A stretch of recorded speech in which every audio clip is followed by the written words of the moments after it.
이걸 가지고 커피가 잘못 추출되었다라고 생각하고 버리면 안 된다는 거죠. 브루잉 커피 추출을 설명하기 위해서 현상과 그 원리를 아무래도 좀 단순화할 수밖에 없습니다. 이번에 제가 한 잔의 커피를 내리면서 33.4g의 원두를 한번 사용해 볼 거예요.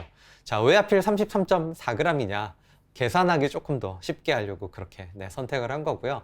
한 잔의 커피치고는 사실 좀 많은 양이기는 하지만 설명도 조금 더 쉬울 수 있고 계산도 쉽기 때문에 이 수치를 제가 이제 33.4g으로 선택을 했고요. 앞으로 등장하는 여러 수치들 역시 원리를 잘 설명하기 위한 일종의 가상의 것이라고 생각하시면 좋을 것 같아요. 자, 33.4g의 커피 가운데 물에 녹을 수 있는 성분은 얼마나 될까요? 처음에는 이 서식이 굉장히 복잡해 보이실 수 있어요. 그러나 하나하나 따라오시다 보면 사실 별거 아니에요. 자, 첫 번째로 우리가 지금 사용한 커피의 중량은 33.4g이라고 아까 제가 설명을 드렸죠. 네, 그 중에서 수용성 성분이, 물에 녹을 수 있는 성분이 있고 아닌 성분들이 있겠죠. 수용성 성분을 대략적으로 한 30% 정도로 잡아 볼게요. 그러면 한 약 10g 정도 성분이 수용성입니다. 불수용성 성분은 최대 한 70%, 그러니까 한 23.4g 전후가 되겠죠. 이 23.4g의 불수용성 성분 안에도 이제 지질이 포함되어 있는데, 지질이 적게는 11%부터 많게는 한 18% 사이까지 포함되어 있다라고 알려져 있는데, 지질은 사실 물에 녹는 용해가 되는 수용성 성분은 아니지만, 그러나 용해되지는 않아도 원두의 입자의 겉면에 존재하던 녀석들 중에서 일부는 물에 밀려서 빠져나옵니다. 그리고 필터까지 일부는 통과를 합니다. 네, 그래서 그런 녀석들까지 우리가 추출해서 계산을 할 수도 있겠지만 사실 정확하게 측정하고 계산하기는 어렵기 때문에 그런 부분까지는 배제를 하고 설명을 할 거예요. 지질이 얼마만큼 이렇게 빠져나올지는 사실은 필터의 재질, 구멍의 크기, 추출 과정을 어떻게 했느냐에 따라서 좀 다르긴 할 텐데, 우리가 오늘 하고 있는 건 계산을 너무 복잡하게 만들지는 않으면서 계산을 좀 단순화해서 설명하기 위해서 지질은 포함하지 않는다라고 하는 설명을 다시 한번 참고해 보시면 좋을 것 같아요. 자, 커피의 수용성 성분 중에서 물에 쉽게 잘 녹는 성분들도 있을 거고 그렇지 않은 성분들도 있겠죠. 무통 성분, 또 굉장히 잘 안 녹는 성분들이 있을 겁니다. 그래서 우리가 다양한 성분들을 그냥 임의로 3등분을 했다라고 가정을 해볼 거예요. 이때 물에 쉽게 잘 녹는 성분을 A 계열이라고 부르게 될 거고요. B 계열은 보통 정도로 잘 녹는 거고, 가장 더디게 녹는 성분, C 계열이라고 설명을 하게 될 겁니다. A, B, C를 그냥 단순하게 나눠보면 우리가 수용성 성분이 10g이라고 했으니까 A 계열은 3.3, B도 C도 3.3g씩 있다라고 생각을 해보실 거예요. 그래서 여기 A 계열에 B 계열에 C 계열에 제가 각각 한 3.33인데 약간 이제 오차나 이런 걸 감안해서 3.34 정도로 그냥 계산을 했습니다. 그러면 이 표를 여기까지 따라오신 데는 아무 문제가 없으실 거예요. 그쵸? 물에 비교적 잘 녹는 A라는 성분은 높은 극성을 가지고 있고, 자, 관능적으로 가볍거나 신맛에 관여하는 성분이 많습니다. 전부라고는 말 못하겠어요. 자, B는 중간적인 성격을 가지고 있고, 그리고 비교적 물에 잘 녹지 않는 C는 낮은 극성을 가지고 있고 관능적으로 무겁고 쓴 맛을 가지고 있어서 신맛을 보통 상쇄할 수 있습니다. 네, 물론 무겁고 쓰지만 물에 잘 녹는 예외적인 경우도 있을 거예요. 자, 우리가 ABC 계열을 동시에 같은 조건에서 뜨거운 물을 만나게 하면 A가 먼저 녹아요. 하지만 커피를 추출할 때 A 성분만 항상 먼저 다 추출되고 B가 나오는 건 아니에요. 모든 수용성 성분이 커피 가루 입자의 표면에 노출되어 있는 게 아니기 때문에 그래요. 그래서 A 계열의 성분이라고 하더라도 큰 덩어리의 입자의 중심부에 있다면 충분한 추출 조건이 갖춰져야 추출이 되거나 경우에 따라서 추출이 되지 않는 그런 상황도 생길 수가 있습니다. 자, C계열의 성분도 입자의 표면에 노출되어 있다면 상대적으로 훨씬 빠른, 이른 초기에 추출될 겁니다. 자, 이제 전체 커피 중량의 한 약 18% 정도를 추출을 해볼 거예요. 6g의 수용성 고형물을 추출하는 상황을 생각해 보겠습니다. 추출 수율 18%라고 얘기할 수 있는 거예요. 어디까지나 이건 추출의 설명을 위해서 단순화한 상황의 예시인 걸 기억해 주시면 좋을 것 같아요. 추출된 커피를 3단계로 나누어서 이 추출된 성분들에 대한 얘기를 좀 나눠볼 건데, 각 단계에서 추출 시간과 붓는 물의 양을 균일하게 했다라고 이해해 보세요. 1단계에서 추출된 성분과 시간이 이제 성분이라기보다 1단계에서 추출된 커피 용액과 길이, 시간이 같다. 2단계, 3단계랑 이렇게 생각을 해보시는 거예요. 1단계는 전체적으로 추출이 가장 뛰어난 상황입니다. 우리가 추출할 6g 중에서 절반이 넘는 한 3.5g 정도가 첫 번째 단계에서 추출이 될 수가 있어요. 효율이 좋으니까요. 두 번째 단계, 2단계에서는 1.5g 정도, 그리고 3단계에서는 1g 정도의 커피 성분이 추출됩니다. 뒤로 갈수록 추출의 효율이 낮아지죠. 자, 이제 각 단계에서 추출된 성분을 좀 더 세부적으로 한번 알아보도록 할 거예요. 1단계에서 총 3.5g의 커피 수용성 성분이 추출된다라고 말씀을 드렸는데, A 계열 중에 표면에 노출된 성분을 아주 빠르게 추출하기 때문에 A 계열이 가장 많이 들어와 있어요. 한 1.8g 정도 추출했다고 생각해 볼게요. 그리고 B 계열은 조금 더 추출 효율이 A 계열보다는 떨어지는 성분들이니까 당연히 좀 덜 추출되겠죠. 한 1.2g 정도. 자, C 계열은 한 0.5g 정도가 추출이 됐어요. 이렇게 해서 이 녀석들을 합쳐 놓으면은 총 한 3.5g 정도가 추출이 된 거라고 할 수 있을 것 같아요. 1단계에서 추출물은 사용한 그 물의 양에 비해서 추출의 효율이 상당히 높죠. 그래서 농도가 진하고, 그대로 마시기에는 너무 진하고, 때로는 좀 쓰거나 자극적인 신맛으로도 느껴질 수 있어요.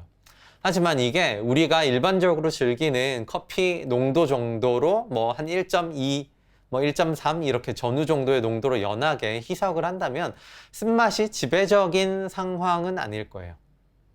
자, 2단계로 한번 넘어가 볼게요. 2단계에서는 A 계열은 한 0.7g 정도 추출의 효율이 확 줄어들었죠. 왜냐하면 1단계에서 이제 A 계열 안에서 물에 많이 표면에 노출되어 있는 녀석들은 빠르게 추출이 됐기 때문에 남아있는 양도 확연하게 줄어 있어요. 그래서 0.7g 정도.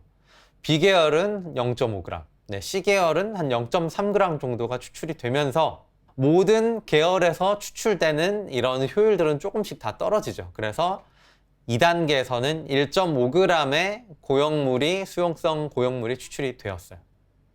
1단계와 2단계에서 A, B, C 계열의 성분들의 비율이 조금씩 달라지게 되죠. 3단계도 한번 설명을 해볼게요. 자, 3단계에서는 남아있는 A 계열은 사실 굉장히 적은 양일 거예요. 그래서 0.5g 정도가 추출이 됐는데, 그러면 이제 1, 2, 3단계에서 추출된 A 계열을 합산을 해보면 벌써 3g이잖아요. 그러면 이 추출 상황에서는 애초에 우리가 가정했었던 A 계열은 3.34g이 있는데 그 중에서 3g을 3단계까지 합쳐서 다 추출해낸 거예요. 아주 소량이 원두 안에 남아있는 상황이죠. 자, B 계열은 A 계열보다는 조금 덜 추출이 됩니다. 그래서 B 계열은 한 2g 정도가 이제 3단계에선 0.3g이 추출되었고, C 계열은 0.2g이 추출되면서 그래서 도합 3단계에서 1g 정도가 추출이 되었어요. 이렇게 해서 3단계를 다 합치면 총 1g이고 1, 2, 3단계가 각각 3.5, 1.5, 1g씩 추출이 일어난 겁니다. 자, 이렇게 이제 우리가 2단계, 3단계로 추출을 하면서 1단계에 비해서 2단계, 3단계는 전체 이 성분의 비율 중에 A 대비 B와 C의 비율이 더 증가하게 됩니다. 자, 우리가 B와 C의 경우에는 애초에 농도가 더 연하기 때문에 A와 동등한 조건으로 맛을 볼 수는 없어요. 그러나 실제 추출하는 상황에서는 B와 C가 농도가 현저히 낮기 때문에 들어가 있는 성분의 비율로 보자면 물에 훨씬 더 더디게 녹는 B와 C 계열이 더 많이 있음에도 불구하고 오히려 이거 생각보다 쓰지도 않은데 오히려 되게 좋은 향이 나서 B와 C도 생각보다 나쁘지 않네라고 느끼실 가능성이 상당히 있어요. 2단계와 3단계에서 오히려 더 달거나 과일과 꽃 같은 느낌을 더 강하게 받으실 수도 있겠다라는 설명을 보충해서 드리도록 하겠습니다. 자, 지금까지 우리가 지금 추출한 게 커피의 수용성 성분 중에서 한 18g 정도 되는 6g이었는데 커피가 애초에 가지고 있었던 수용성 성분의 양과 한번 비교해서 생각을 해볼게요. A 계열은 3.34g 중에서 3g 추출했고 한 90% 추출한 거예요. 그리고 B 계열은 3.34g 중에서 2g 추출했으니까 60% 추출을 해낸 거고요. C 계열은 총 1g 정도 추출해서 30%를 추출한 거예요. 추출의 변수를 좀 조절해서 전체적인 추출 수율을 조금 더 높이거나 낮추거나 할 수도 있는데요. 더 높이게 된다면 이때 남아있는 A 계열의 성분 중에 일부를 더 추출해낼 수도 있기는 하지만 이와 함께 B와 C의 추출도 더 일어나게 되겠죠. 그래서 일정 수준 이상으로 추출력을 더 높이다 보면 증가한 C 계열의 비중의 영향이 상당히 더 커지면서 때로는 맛에서도 적절하지 않은 균형이 나타나는 그런 대역이 있을 수도 있어요. 자, 이제 붓는 물의 양도 약간만 구체화를 해볼게요. 자, 커피 추출에 사용한 원두와 물의 중량 비율을 브루 레이쇼라고 합니다. 브루 레이쇼를 한 1:16으로 한번 계산을 해볼게요. 총 물을 534g 정도라고 생각해 보시면 돼요. 그래서 여기 엑셀에서 534g을 브루 레이쇼 1:16으로 부은 거예요. 원두가 일정 비율로 물을 머금을 거고 나머지가 커피 용액이 되어서 추출이 돼서 커피 서버 안에 담기게 될 겁니다. 그래서 원두에 얼마나 물이 흡수가 될 거냐, 원두가 물을 흡수하는 비율을 한 2.51 정도로 설정을 해봤어요. 숫자를 그나마 좀 깔끔하게 만들기 위해서. 그랬더니 흡수된 물의 양은 한 83.8g 정도가 나왔습니다. 자, 그리고 그렇게 하고 나면 얼마가 서버 아래로 떨어지느냐, 추출된 커피는 한 450g 정도가 됩니다. 그래서 450g이 추출이 될 건데 이 안에는 커피 고용물이 포함되어 있는 중량인 거고, 자, 이거를 세 단계로 나눈다라고 생각하면 1단계에서 150g, 2단계에서 150g, 3단계에서 150g씩 이렇게 떨어지게 된 거예요. 450g 중에서 커피 고용물이 약 6g이기 때문에 이거를 농도를 계산해보면 농도는 한 1.35 정도의 농도가 나오게 됩니다. 최종적으로 1, 2, 3단계의 추출을 다 합쳐서 한 잔으로 만들어 놓으면 1.35%의 농도를 가진 커피 한 잔이 만들어진다는 거예요. 자, 1단계, 2단계, 3단계에서 각각 150g씩 3등분해서 추출을 했었기 때문에 각 단계의 농도도 구할 수가 있게 되겠죠. 1단계에서 우리가 추출한 커피 성분이 3.5g이었기 때문에 150g 안에 3.5g의 커피 성분이 들어와 있다 라고 한다면 이때의 농도가 얼마가 되느냐, 약 2.39%로 상당히 진한 농도를 가지고 있습니다. 2단계는 같은 수식 원리로 1.01%, 3단계는 0.67%가 되는 거예요. 단계에 따라서 달라지는 이런 농도도 대략적으로 우리가 상상해 볼 수가 있을 것 같습니다. 여기에서 조금 더 설명을 해보자면 커피 몇 그램? 아까 33.4g이라고 했었죠. 33.4g 안에는 불수용성 성분도 상당히 많이 있을 거고 수용성 성분들도 있을 건데 불수용성 성분 안에는 지질도 있고 그 외에 기체나 여러 가지 다양한 것들이 있을 텐데 걔네들은 배제하겠다.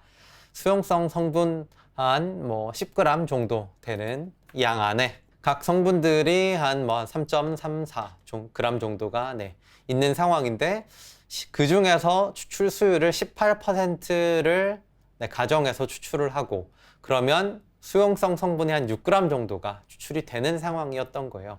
자, 이거를 이렇게 각 단계별로 성분의 농도로 한번 설명을 좀 해볼 거예요. 자, 이렇게 1단계에서 3.5g 중에서 A 계열이 훨씬 많은 비중이 나오고 있고, 그 다음 이렇게 B와 C 계열들이 이렇게 나오게 됩니다. A 계열은 1, 2, 3단계를 들어서 1단계에서 가장 많이 추출이 되고 점점 줄어들 거예요. B 계열도 마찬가지, C 계열도 마찬가지인데 상대적으로 이 비율을 보면 1단계에서 A가 차지하고 있던 비중이 훨씬 더 많고 높은데, 많은 양인데 B로가 2단계로 가고 3단계로 가면은 비율로 계산을 해보더라도 A 계열보다는 B, C 계열이 차지하는 비중이 1단계에 비해서 2단계, 3단계로 가면서 B 계열, C 계열들이 조금씩 더 늘어나기 때문에 결국에 맛에는 차이가 만들어지는 거예요. 성분에도 차이가 만들어집니다. 네, 근데 이거를 농도가 낮은 상태에서 맛을 보기 때문에 3단계만 먹어보면 로스팅이 잘 되어 있는 커피라고 한다면은 좀 그렇게 심심할 수는 있지만 이 커피가 아예 맛이 없다라고 할 수는 없을 거예요. 오히려 잘 로스팅된 커피라면은 향을 포함하고 있기 때문에 상당히 먹을 만한 커피일 수 있어요. 대신에 농도가 상당히 많이 낮아져 있죠. 그리고 1단계만 그대로 먹기에는 농도가 너무 진하기 때문에 이게 안 좋은 성분이 여기 1단계에서 나오네 라고 오해하실 수도 있지만 그렇지 않다는 거예요. 농도를 많이 낮춰서 시음하기 적당한 정도의 수준으로 비교를 해보세요. 혹은 가장 농도가 낮은 3단계 용액의 농도를 기준으로 1단계, 2단계 농도를 가수를 해서 농도를 낮추는 거예요. 네, 그렇게 해서 이 세 단계의 커피를 같은 농도로 한번 비교해서 맛을 보면 1단계 가장 맛이 없다라고 전혀 얘기할 수는 없을 것 같고, 네, 오히려 저는 훨씬 더 좋을 가능성이 많다라고 생각을 합니다. 네, 그리고 2단계와 3단계의 경우에도 농도는 연하기는 하지만 잘 로스팅 되어 있는 커피라고 한다면은 그래도 향을 상당히 가지고 있어서 생각보다 제법 먹을 만한 커피일 수는 있다. 그러나 농도가 너무 낮아서 이렇게 심심해서 어떻게 먹지라고 생각하실 수 있는데, 이걸 가지고 커피가 잘못 추출되었다라고 생각하고 버리면 안 된다는 거죠. 왜냐? 이 녀석들이 전 단계 추출물과 합쳐지고 합쳐져서 향도 더하게 되고, 그리고 조금은 자극적일 수 있는 첫 번째 단계에서의 추출물들의 특성들을 상쇄시키면서 한 잔의 커피의 균형을 맞춰서 먹을 만한, 먹기 좋은 이런 커피를 만들어주는 역할을 하는 거예요. 그렇기 때문에 이렇게 순차적으로 단계별로 나눠서 추출을 해서 맛을 보는 건 좋은데, 네, 섣부른 판단으로 이 부분은 필요 없어 라고 추출을 딱 멈추시지 않으셨으면 좋겠다라고 말씀드리고 싶어요. 네, 꼭 이런 테스트를 해야 한다면 앞 추출물과 뒤에 추출물을 합치고, 여기까지 합친 다음에 농도를 조금 연하게 하니까 이런 맛이네, 다음번에 다시 추출을 해서 이번엔 좀 더 많은 양을 추출을 하고 나서 가수를 아까보다는 조금 덜 해서 농도를 맞추면서 좀 더 많은 양을 추출했더니 이번에는 맛이 어떻네 라고 해서 이렇게 비슷한 조건을 만들어 놓고, 네, 어디까지 추출할지를 결정한다면 그건 그나마 나은 건데, 네, 단순하게 1단계는 맛이 없으니까 버려, 2단계 제일 좋네, 이건 써, 이거는 사용하자, 3단계는 좀 좀 맛이 좀 지저분해지는 것 같은데 이거는 버리자라고 해서 이것만 빼서 커피로 딱 먹는다면 사실은 이제 커피 한 잔이 줄 수 있는 좋은 관능적인 매력, 자극 중에서 아주 적은 부분만 내가 즐기고 있는 거라고 생각을 해요. 잘 로스팅된 커피라고 한다면 각 단계 어디도 그렇게 버릴 만한 안 좋은 상태의 추출물들은 별로 없다라는 얘기들을 한 번 더 드리고 싶습니다. 어떤 사람들은 처음에 단맛이 나오고 처음에 신맛이 나오고 중간에 단맛이 나오고 마지막으로 쓴맛이 나오고 이런 설명들을 하잖아요. 한계가 많이 있다는 거죠. 네, 그래서 1단계에 모아져 있는 이런 추출물들만 모아서 먹어보면 농도가 높아서 어떤 사람은 쓰다라고 반응할 수도 있지만 농도를 낮추고 나면 조금 더 산미 균형이 좀 더 많이 있을 수는 있습니다. 자, 1, 2단계까지 합치면은 조금 더 여전히 농도는 좀 진하기는 하지만 조금 농도를 낮춰서 음용하기 좋은 정도로 맞추고 나면은 1단계를 농도를 낮춘 것보다는 2단계까지 합쳐서 농도를 맞춘 게 조금 더 스윗니스가 증가할 수 있습니다. 그리고 3단계까지 같이 합쳐가지고 이제는 농도를 따로 더 가수를 해서 농도를 맞춰야 되지 않겠죠. 이 상황에서 먹어보면 오히려 가장 향의 강도도 좋고 맛의 균형도 좋아서 되게 마시기 좋은 상태가 될 것 같다. 자, 이렇게 커피 한 잔의 단계를 접근하는 게 가장 좋지 않을까 싶고, 그렇다면 맛이 왜 달라지는 거냐라고 하는 걸 설명하기 위해서 임의의 이런 계열들을 나누고 또 이런 성분들이 갖고 있는 이제 극성이라고 하는 이런 성질들이 얼마만큼 달라서 극성이 높고 강한 녀석들이 초반에 빨리 나온다. 그리고 이런 것들로 3등분을 해서 성분들이 나온 비중을 보자면 첫 번째 단계에서는 A계열이 가장 많다. 그리고 A계열은 빠르게 줄어든다. 그러나 이 B, C와 A의 균형이 후반 2단계, 3단계의 추출로 가면서 균형이 달라진다. 나오는 성분도 다르고 맛에서도 좀 차이가 날 수 있겠더라 라는 설명까지 좀 드렸습니다. 오늘 설명 일단은 기본적으로 여기까지 하려고 해요. 사실은 조금 더 이제 입자들의 크기의 분포라든지 물을 붓는 방식과 패턴 이런 것들이 맛에 어떤 영향을 주는지도 조금 더 자세하게 설명을 하면 좋은데 이게 이제 설명이 쉽지는 않습니다. 그래서 여러분들의 이제 반응을 좀 충분히 제가 보고 나서 이런 설명이 좀 도움이 되는 것 같다, 반응이 좋으신 것 같다 라고 제가 판단을 하면 2탄, 3탄을 또 준비해서 알려드리게 될 겁니다. 여러분들의 이제 커피 추출하는 그런 방식과 설명과 이해에 작은 도움이라도 될 수 있는 설명이었기를 바라겠고요. 오늘은 여기까지만 하고 다음번에는 또 다른 원리들을 제가 설명해 드릴 거예요. 집중해서 들으시느라고 수고하셨고요. 도움이 되는 내용이었다면 답글, 좋아요 남겨주시면 좋을 것 같습니다. 여기까지 할게요, 여러분. 감사합니다. 끝.